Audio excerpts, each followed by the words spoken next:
So here we are, part 3.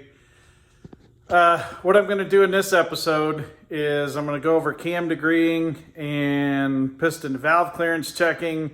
So I've kind of got it all assembled here.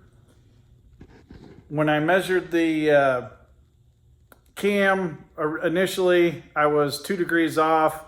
I made a phone call to Chris Straub because I was a little concerned because my intake was 2 degrees retarded and my exhaust was 1 degree advanced. So I called Chris Straub and I said, hey, have you ever seen this before? He said, yeah, sometimes the blocks aren't drilled dead center. He goes, but I assure you the cam is good. So anyway, I checked it. I checked it on a couple different cylinders, and I'm just going to show you what I did. I'm not going to show the whole degreeing process, but after some thought, I came up with my center line was 105. My timing events were off by 2 degrees. So I was 105 here and I was 110 there. So anyway, after talking to Chris Straub, I decided I was going to advance the cam 2 degrees to get to that number. I did it. I'm happy with it. No valve clearance problems. Everything seems to be working, and I'll go over that in this video. Anyway, so I just got done putting the oil pan on. It is a one-piece pan gasket. I do put a little bit of sealer on them because for some reason I can't get them not to leak without the sealer. I know everybody says sealer on a rubber gasket's a no-no, but seems to work for me. So anyway, I'm going to flip this thing over and start putting heads on it. And I don't know if that'll be part 4 or not. Anybody can put heads on an engine, but maybe I'll recap that and we'll just put this thing in. I did slide the new torque converter in just to clean up some mess on the floor here. First, we're going to start out by finding top dead center. The way I do that, since it's got a dome piston and I just bolted this plate on here, and I'm going to rotate. I put the degree wheel on with the 0 lining up to my 0 line, which should line up with that. So what I'm going to do is rotate it clockwise until it hits that, and we're just gonna remember this. I'm not gonna write it down, but we've got 13.5. So I'm gonna go back around and backward.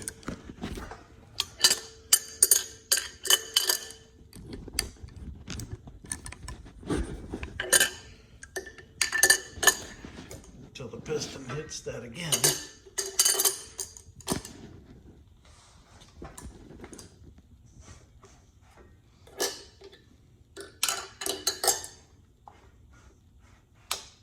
There, it stopped. And we're at, where are we now? 10, 11, 12, 13. So I'm within like half. So 13 this way, 13.5 that way, and top dead center's there. So my top dead center's pretty much right where it should be. Okay, now what I'm gonna do is I'm gonna spin this. I got my dial indicator set up on here. I've got it on the exhaust lifter, and I don't have it on the inside of the lifter. It's on the edge of the housing, not touching anything else but the housing of the lifter. I'm gonna spin this till I get to the base circle of the cam, which appears to be there. Then I'm gonna 0 it. All right, 0. And then I'm going to turn the crank until that reads 50.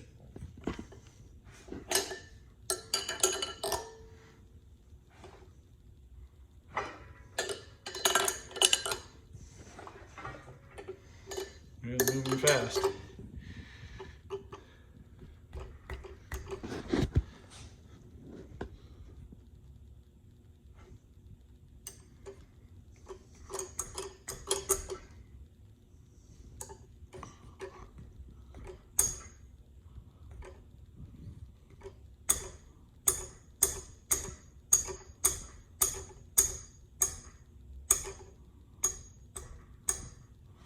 Okay, and then I'm going to take a reading. I'm going to put some tape on there so I can remember what my reading is.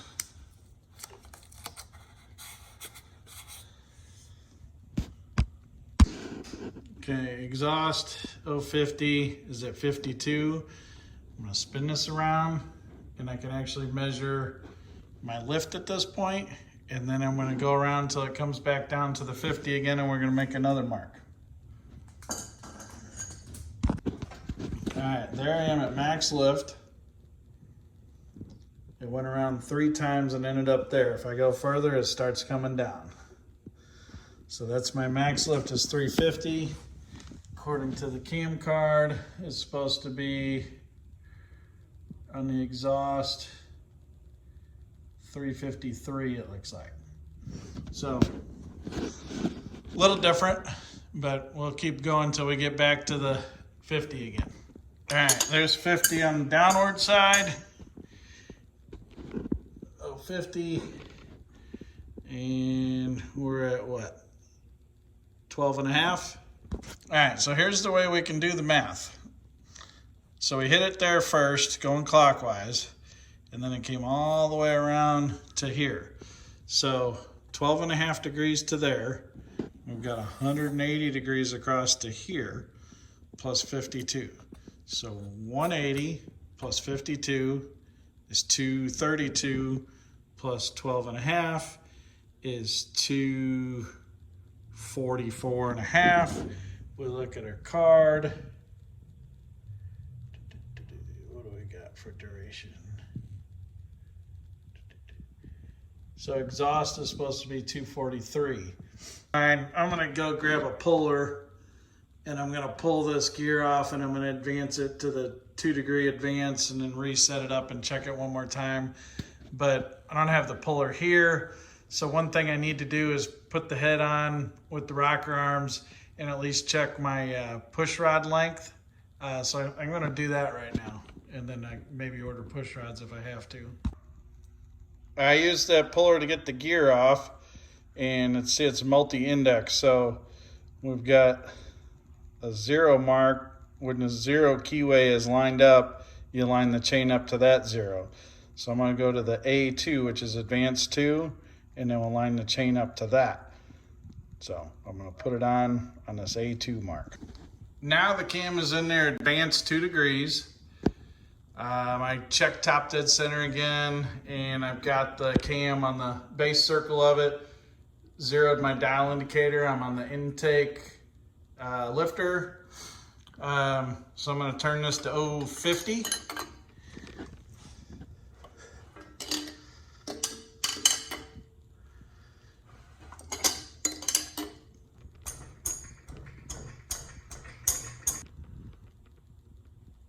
Okay, 050, and we're pointing at 13 and a half. The cam card says on the intake 13 and a half on the open. So we're gonna go around and see if we're at 39 and a half on the close.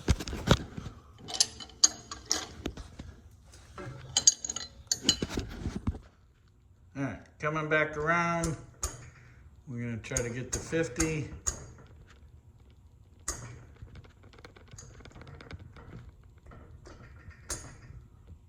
Problem is I can't see what the stupid phone in the way. Hold on.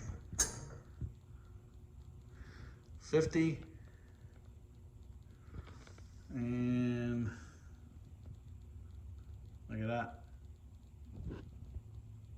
39, maybe I'm not quite at 50. Let's see what we got here.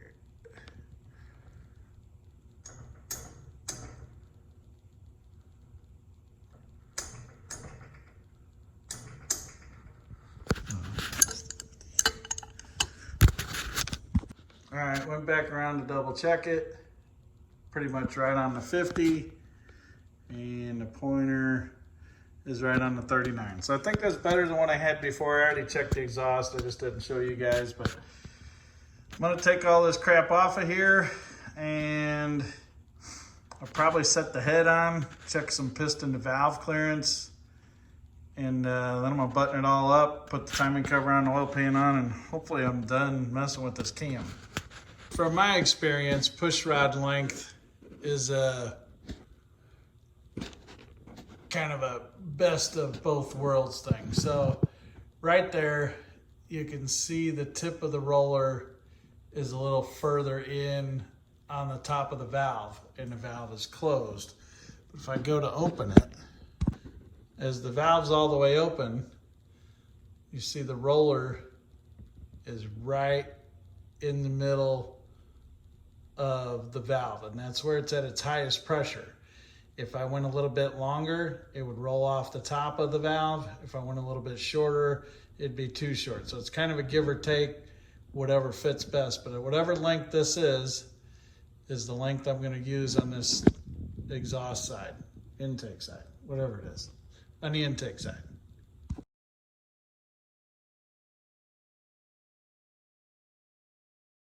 What a mess, huh?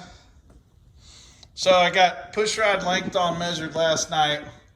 I'm going to go with a 7.5 inch on the intake and 8.5 inch on the exhaust, which is like 1/4 inch shorter than what I had.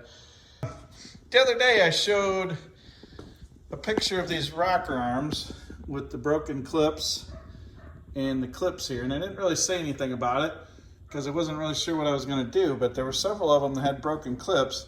I talked to the company Scorpion Rockers, not to be confused with the 80s rock band. Anyway, they were super friendly on the phone. I told them what was going on. He told me to check a couple things, which I'm going to do. But he sent me enough clips to do both sets of rocker arms to fix them, because I actually broke some a while back and just robbed some off the other set I had. So anyway, that was awful nice of them. Very stand-up company. Did not ask for free. I would have willingly paid for those, but it was nice of them to give me that. So shout out to Scorpion Rockers. These particular rocker arms haven't done much, so the clips breaking is kind of an issue. The other rocker arms that were on this engine did drag week in 2017, and the rocker arms on that small block have 5 or 6 drag weeks on them, and they're also Scorpions for a small block. So anyway, I'm going to start ripping this apart and see if we can make a little progress tonight. I'd like to have it degreed in and checked, and timing cover bolted on and oil pan done. So I got the checker springs in there. These obviously aren't the right push rods, but this is what I do to check piston to valve clearance. I rotate the engine until the valve starts moving. At that point, I look to see how much room I have. I can almost open it all the way here. So I move it a little bit more as that brings the piston up, and I just keep checking it. Tons of clearance. Now we're getting more wide open. Lots of room.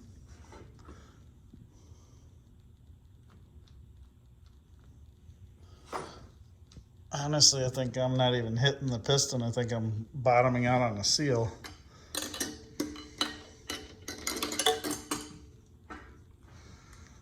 Now that's valve wide open. This shouldn't be anywhere near a piston, because at that point,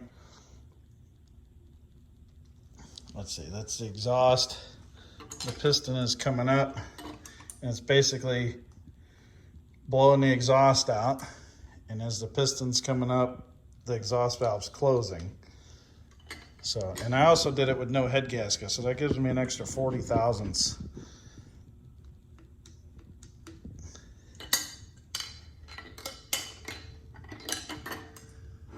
Coming down, tons of clearance. So then we'll check the intake, which is probably the one that would most likely have an issue because it's bigger.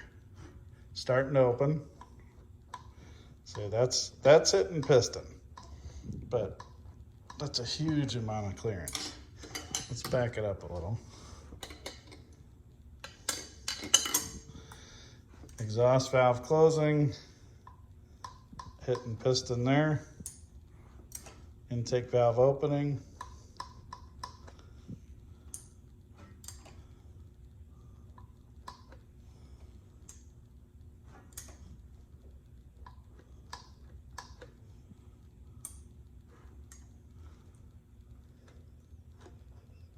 Piston way out of the way now.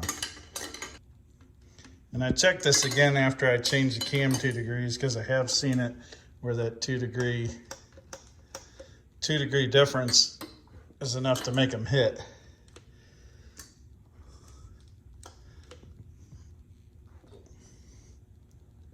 So that's hitting piston, but that's a ton of movement.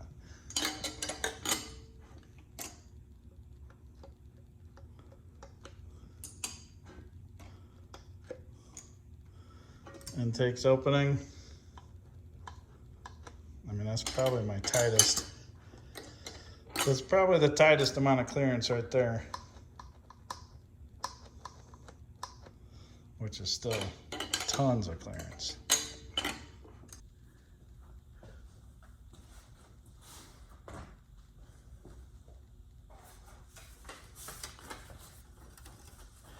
ARP says torque the head bolts 70 foot-pounds, 3 equal steps.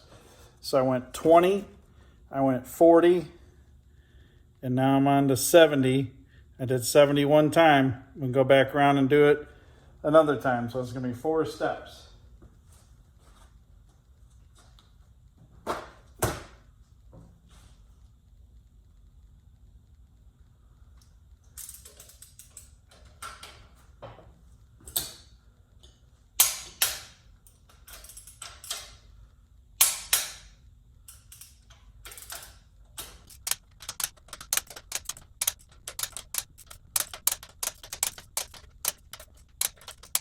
One last thing, I'm just going to hit them all, make sure I got them all.